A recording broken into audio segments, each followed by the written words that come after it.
The journey to 9D virtual reality began not in labs or with digital code, but in the human imagination, that ancient impulse to dream, to escape, to see the world not just as it is, but as it could be. Long before the term virtual existed, people sought ways to immerse themselves in other realities. And the earliest pioneers weren't engineers. They were artists, inventors, and dreamers who used paint, lenses, and mechanics to fool the senses and expand consciousness. In the 19th century, the most breathtaking innovation came in the form of the panorama. These were colossal 360-degree paintings displayed inside rotundas or specially built circular structures. Visitors would step onto a central platform, surrounded on all sides by a massive cylindrical canvas that wrapped around their vision. These images were incredibly detailed, often depicting battlefields, cityscapes, or exotic destinations.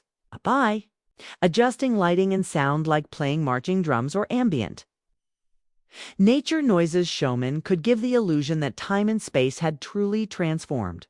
Some panoramas even used real props, blending physical elements with painted ones to create a hybrid of illusion and reality. In that moment, people didn't just look, they believed. They felt. Soon after, the world was introduced to the stereoscope, a simple-looking device with profound implications. It used to photographs taken from slightly different angles, mimicking the natural depth perception of human eyes. When seen through the lenses, flat images suddenly sprang to life in 3 dimensions.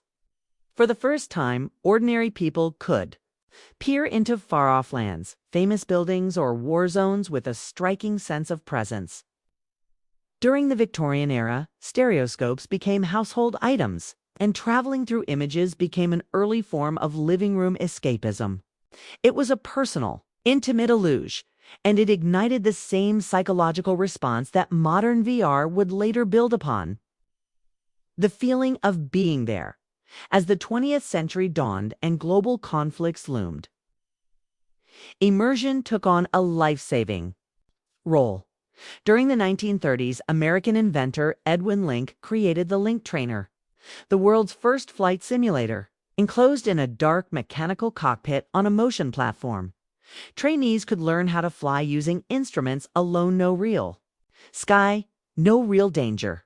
At the time, it was a revolutionary idea, using simulation to replace experience.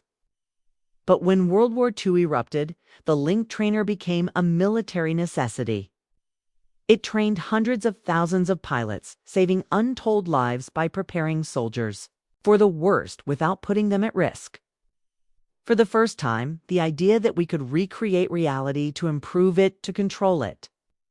It was no longer science fiction. It was policy. It was war strategy. Yet, even amid this pragmatism, the dreamers didn't stop dreaming. Writers like Jules Verne, H.G. Wells, and Ray Bradbury captured imaginations with tales of journeys into space, underwater empires, invisible men, and time travel. Though their tools were words and ink, their goal was the same as any VR headset: to immerse the reader completely. These authors weren't just telling stories, they were laying the emotional blueprint for future technologies. They were feeding generations with the idea that reality could be altered, questioned, expanded. They paved the way for minds ready to embrace simulation not just as a novelty, but as a way of life and learning. Then came the 1960s. A decade of revolution across every domain, social, political, and technological. In 1962, filmmaker Morton Heilig unveiled the astonishing Sensorama, a machine that could be mistaken for a futuristic arcade cabinet. The Sensorama was designed to create a full-body experience. Inside, users could watch a 3D movie while the chair vibrated, fans blew wind at their face, and hidden vents released specific smells. One film simulated a motorcycle ride through Brooklyn. Users could feel the rumble of the engine, hear traffic, smell hot dogs and asphalt, and even sense the wind rushing past their cheeks. This was the birth of multi-sensory VR. And while the Sensorama failed commercially, it proved that the future of immersion would not be limited to sight and sound. It would include touch, motion, smell, and even emotion. Just 6 years later, in 1968, Ivan Sutherland, a computer graphics pioneer, developed the first true head-mounted display, HMD, the cornerstone of modern VR. This early headset, the sword of Damocles, hung from the ceiling to avoid crushing the wearer's neck. Under its weight, it displayed simple wireframe images of a cube-like environment that moved in sync with the user's head. It was crude, yes, but it introduced three groundbreaking ideas: head tracking, stereoscopic visuals, and computer-generated environments. Every VR headset, since from Oculus to Meta, from HTC to Sony's, its fundamental DNA to that one terrifying-looking ceiling-suspended device. It was not just a headset, it was a portal. Meanwhile, behind the scenes, the U.S. military was once again investing in simulation. With Cold War tensions high, defense departments poured money into training systems that could simulate battlefield strategy, nuclear crisis response, and aerial dogfighting. These weren't games, they were serious early versions of networked simulation platforms. Real people were controlling virtual environments, receiving feedback, and making life or death decisions based on digital data. The military was not just simulating war, they were building the future architecture of virtual environments, responsive systems, multi-user interfaces, and real-time environmental changes. By the late 1970s, though most of the public still had no concept of virtual reality, the ingredients were quietly assembling. Artists had taught us to believe. Inventors had given us tools to feel. Engineers had shown we could replicate reality. And the military had proven we could rely on it. Immersion had evolved from paintings and parlor tricks into machines, computers, and complex responsive ecosystems. In every stereoscope and simulator, every science fiction tale and mechanical cockpit, there was a longing not just to see the world differently, but to enter it, to become part of it. That longing never faded. It only evolved. And eventually it would become the foundation of 9D virtual reality, the ultimate fusion of technology, psychology, and experience. As the world entered the 1980s, the foundational concepts of virtual reality, once the domain of laboratories and military bases, began to spill into the public imagination and commercial markets. This was the decade where simulation leaped from prototypes into interactive entertainment, where wires and code evolved into thrilling experiences. For the first time, ordinary people could touch the edge of a digital world. The video game industry was booming, and arcade culture was king. In 1989, the UK-based company, Virtuality Group, introduced the world's first VR gaming pods for public. These sleek, futuristic machines placed players in a standing position or seated cockpit, wearing clunky VR headsets connected to real-time rendered game environments. Their hands rested on joysticks or haptic gloves, and their vision was filled with digital worlds that moved with their own bodies. To the outside observer, it looked strange and otherworldly. But for those inside the machine, it was pure magic. These were the first commercial virtual reality arcades. And though the graphics were primitive by today's standards, the impact was seismic. The digital world could now respond to your actions in real time. It wasn't just looking at what was being done at the same time.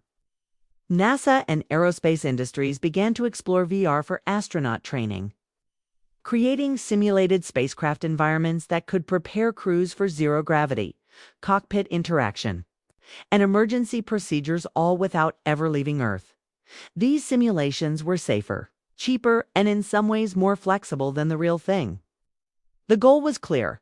VR wasn't just play, it was preparation.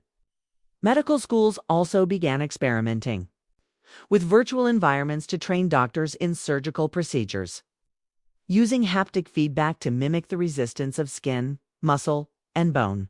For the first time in human history, people were learning real skills in virtual environments, a concept that would define the future of VR. Meanwhile, The broader cultural zeitgeist exploded with fascination for virtual worlds. Films like Tron, 1982, The Lawnmower Man, 1992, and The Matrix, 1999 did more than entertain. They imagined alternate digital realities, some liberating, others terrifying. These stories question the boundaries between the real and the virtual. What if the simulation became more compelling than reality? What if we could upload our minds into another world? The question was no longer can we simulate reality, but should we? And as the decade drew to a close, new devices like haptic gloves, which allowed users to feel and manipulate digital objects through touch further, blurred the line between what was simulated and what was sensed. Now, the virtual world could touch you back.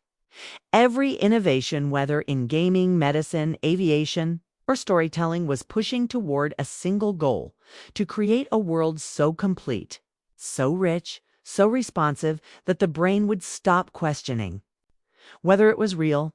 The early 2000s marked a turning point. With the rise of powerful home computers, internet connectivity, and affordable graphics cards, virtual reality left its experimental phase and began inching toward mainstream adoption. But first, it needed a revolution, and it got one. In 2012, a young entrepreneur named Palmer Luckey launched a Kickstarter campaign for a new VR headset, the Oculus Rift. It was lightweight, fast, and astonishingly immersive compared to its clunky predecessors. Gamers, developers, and tech enthusiasts around the world responded with overwhelming support. Within 2 years, Oculus was purchased by Facebook for $2 billion, signaling that VR was no longer a fringe project. THE was the future of human connection.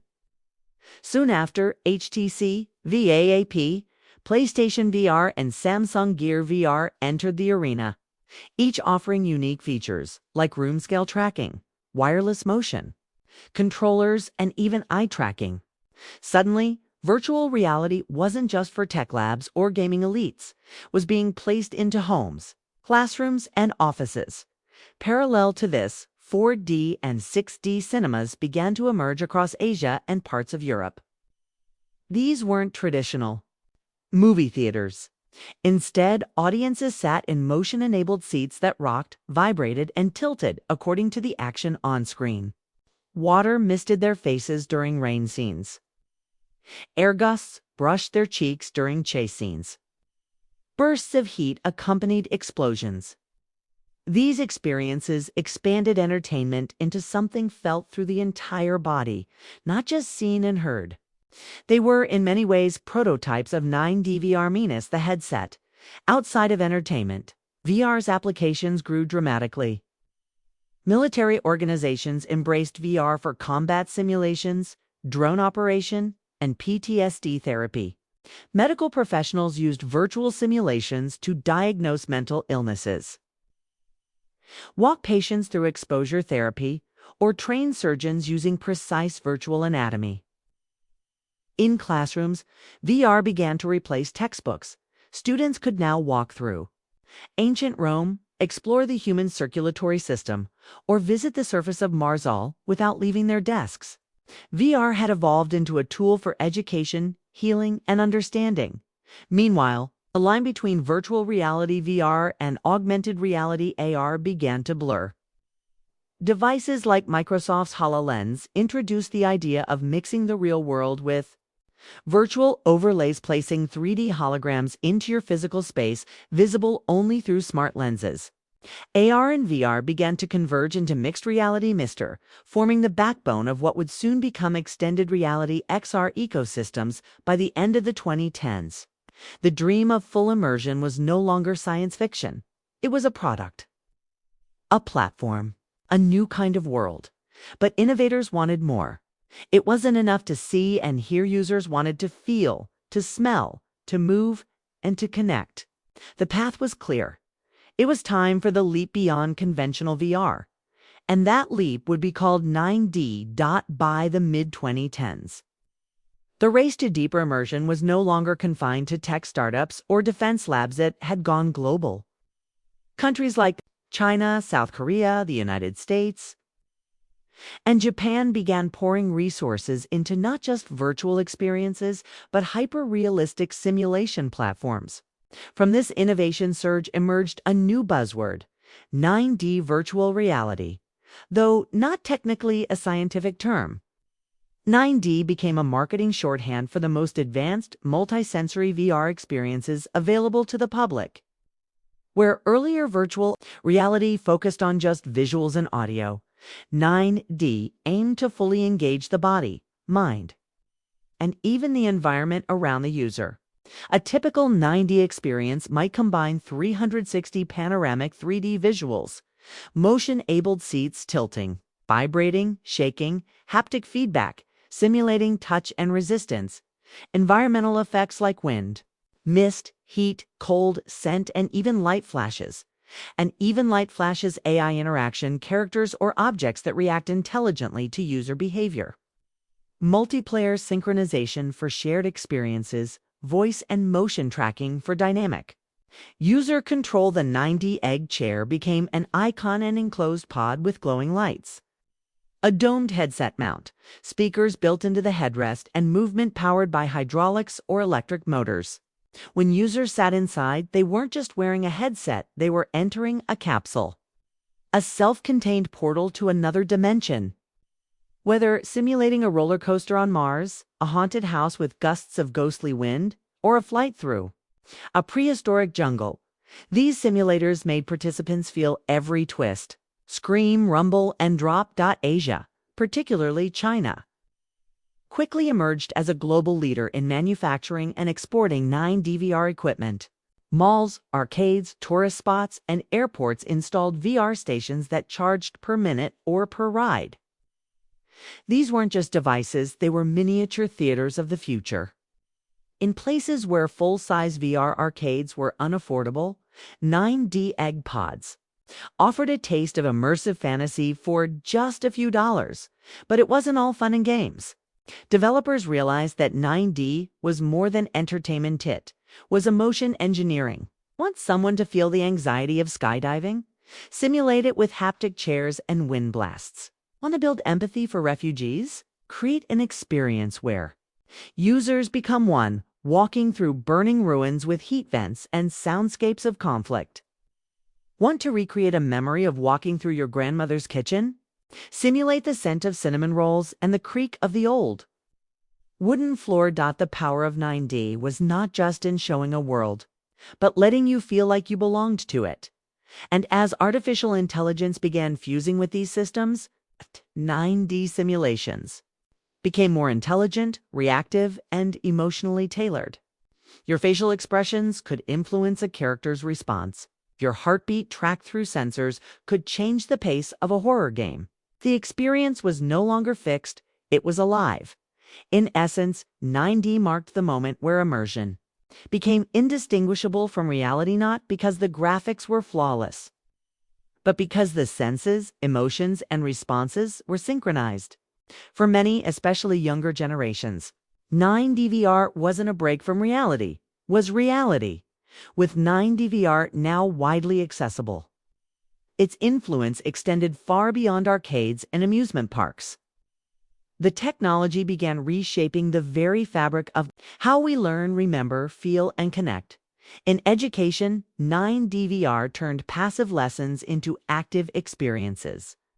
Instead of reading about the solar system, students could fly through it, feeling the gravitational pull of Jupiter or the icy winds of Neptune through sensory simulation. History classes became emotional journeys as learners walked through the ruins of Pompeii or stood in the crowd during Martin Luther King Jr.'s "I Have a Dream" speech, complete with the heat of a summer day and the echo of every word. Abstract concepts like quantum physics or cellular biology became explorable. Walkable environments where students could shrink down and float inside a DNA strand or ride along a photon through a prism. In empathy training, 9D VR proved revolutionary. Hospitals and mental health professionals use simulations to help doctors, nurses, and caregivers experience what it's like to live with autism, dementia, PTSD, or chronic pain. These weren't games, they were deep psychological tools, enabling care providers to feel what others feel. One simulation placed users in the shoes of a nonverbal patient with late-stage Alzheimer's, where confusion and fear were simulated through flickering lights, distorted voices, and broken dialogue. It didn't just inform, it transformed. Museums and cultural centers began offering 9D exhibits where users could walk through ancient African kingdoms, meet AI-generated avatars of historical figures, or feel the heat and terror of a Viking raid. Tourism, too, evolved, allowing people to experience Machu Picchu, the pyramids of Giza, or the Great Wall of China from within an immersive moving seat. With sounds of local marketplaces and whispers of ancient voices ringing in their ears, even religious and spiritual experiences adapted to the technology. In some places, 9D simulators recreated pilgrimage journeys, complete with climate changes, chanting, and emotional narration. The goal was not to replace faith, but to deeply connect users with cultural and spiritual heritage they might never be able to access physically. The influence also seeped into social connection and therapy. Virtual support groups began meeting in 9D rooms where everyone had avatars but could feel shared space, emotional tone, and mutual presence. People with agoraphobia, social anxiety, or depression could engage in controlled, supportive environments. Veterans used 9D to safely relive and process traumatic experiences, turning therapy into something that engaged the entire nervous system, not just words. Ultimately, 9D technology became a mirror and a bridge. It reflected who we are, and it allowed us to cross into who we could become. It helped us build empathy, ignite curiosity, and redefine what it means to experience something. Because in the 9D world, learning isn't just remembered, it's lived. History isn't just studied, it's survived. Emotions aren't just explained, they're felt on the skin. And as the next generation of engineers dreams of 1-2D, neural VR and mind-linked simulations, one thing is certain: the age of passive media is over. We've entered an era where reality is no longer limited to the physical world. It's being rewritten one heartbeat, one breath, one sensation at a time.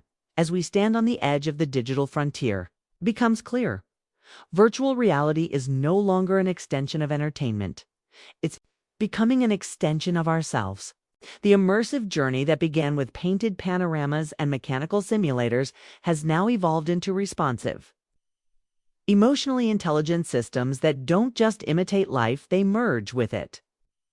And if 9D was the awakening, the future promises something far more profound: a fusion of biology and technology, emotion and algorithm, body and machine. Already, developers and neuroscientists are working on neural interfaces, brain-computer connections that bypass physical hardware altogether. Instead of controllers or motion sensors, users will control simulations with thought alone.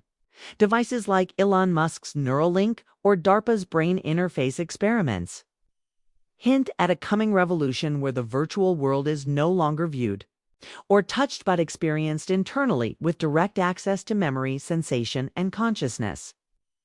Imagine walking through a 9D simulation where the environment shifts in real time based on your emotions, your desires, even your buried memories, where sadness can summon a thunderstorm and joy makes sunlight break through digital clouds. In this future, you don't just enter a virtual world, you bring your soul with you. The concept of 1-2D or hyper-immersive extended reality is already being whispered in the halls of experimental labs and futurist forums. These systems aim to simulate not only the 5 physical senses, but also time perception, emotional states, proprioception, body awareness, and interoception, internal bodily sensations like heartbeat, hunger, or pain. This means simulations that can trigger nostalgia, love, fear, and déjà vu with such fidelity that the brain cannot distinguish between the virtual and the real. But perhaps the most startling transformation, lies in how we define life experience itself. In the age of hyperimmersion, what does it mean to say you were there? If you walk through ancient Rome in a 12D simulation, feel the stone under your feet, smell the street food, and lock eyes with a digital Caesar who responds to your words, have you not, in some meaningful way, lived that moment? The implications are staggering. Education may become fully experience-based, where children don't study history, they live it, not in textbooks, but through the raw sensory echoes of the past. Therapy may evolve into emotional recalibration, where trauma can be rewritten by walking back through memory, altering perception from the inside out. Relationships may be formed, deepened, and even reconciled within digital sanctuaries that mimic the soul rather than the body. In this coming age, death itself may not be the end. Projects are already underway to preserve personality through AI-driven simulations, allowing loved ones to interact with digital versions of those they've lost complete with memories, facial expressions, and emotional nuance. Virtual immortality is no longer a myth, it's a direction. But with this power comes profound ethical and existential questions. If we can live perfect moments on demand, will we become addicted to virtual joy? Simulations grow richer than real life? Will the value of physical experience diminish? If we can change our memories, our identity, and our reality, what remains truly ours? The future of reality simulation is not just about gadgets and pixels, it's about human nature. It's about our longing to belong, to understand, to create meaning in a world too often filled with chaos. It's about rewriting grief, building empathy, and rediscovering the sacred within the digital dot. So where do we go from here? Into a world where your breath, your heartbeat, your gaze all become tools of creation. Into a world where art, therapy, education, memory, and love exist across layers of reality, both physical and virtual. Into a future where you are no longer a spectator, you are the architect of your universe. The question is no longer, what can virtual reality do?